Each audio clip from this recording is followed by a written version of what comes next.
downtown in the city of Chicago. However, I was adopted by my parents, as were my sister and brother, who are both 2 years and then 4 years younger than me. We're very lucky, all of us, to be adopted. We were adopted by some great parents.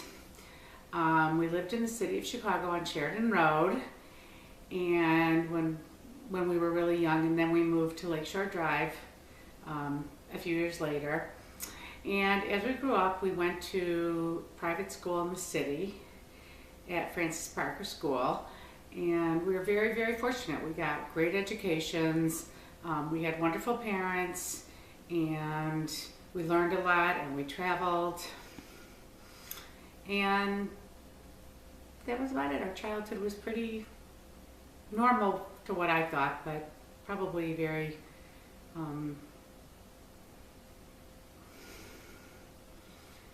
I can't think of the word. Exceptional. My parents made us feel like we were absolutely no different from any other family. We talked about being adopted.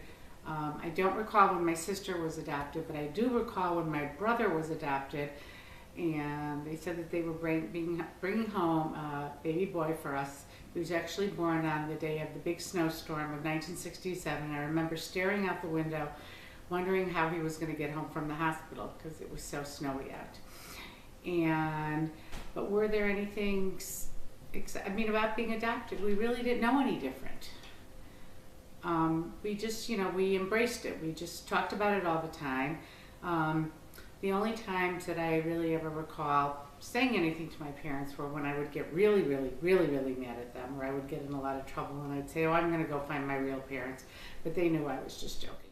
Until about, let's say 10 years ago, I really didn't know anything about them. I had no desire, but I decided one day as an adult about 10 years ago that I would like to, for health reasons, try to find out some information about my birth family.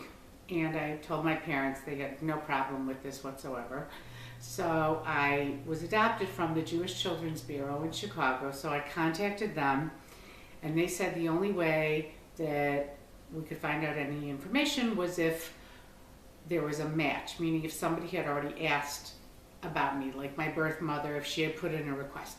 So anyway, there had been a request, and it had been from a half-sister that I have. She is 9 years older than I am. My mother was not a great person. My birth mother was not a great person. She was an alcoholic. She wrote bad checks. She went to jail. This is all information. I met my half-sister for dinner one night. It was very interesting. I just wanted to find out about health and education and basic things about them. And she was very helpful. And my birth mother pretty much got in a lot of trouble. And she lived with her aunt and uncle. And she had already passed away at this point. And so I have no relationship with this woman. I think she sort of wanted to have a close relationship, and I really wasn't interested because I have my own family. I have now been married 25 years. We got married in 1986, David and I, and we have 2 children now. Dana, obviously, who's 18, and Lauren, who's 22. And I haven't been that healthy. In the last 7 or 8 years, I've been pretty healthy, but I had a lot of illnesses.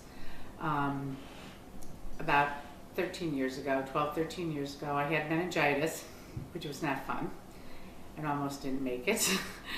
And I had mastoiditis, which is something in your brain, but I'm fine. And I've had pneumonia quite a few times. I'm hoping not to pass this on to my children, any of these diseases or illnesses that I've had. But in the last, I would say 7 years, I've been pretty healthy. Thank God. I actually think that the way that I chose to raise my family was pretty grounded and pretty ordinary. I think part of that is from where we live. I think it's a very area where the kids are really grounded and they know what they want, and they are very down to earth, which was important to me, which is not exactly the same upbringing that I had. But I think that I brought them up pretty well. I think that they've turned out pretty normal. Haven't had any major issues, thank God. And been married to a great guy. who's really put up with me and all of us. True. Ordinary, I think, is sort of simple. I would use the word simple as ordinary.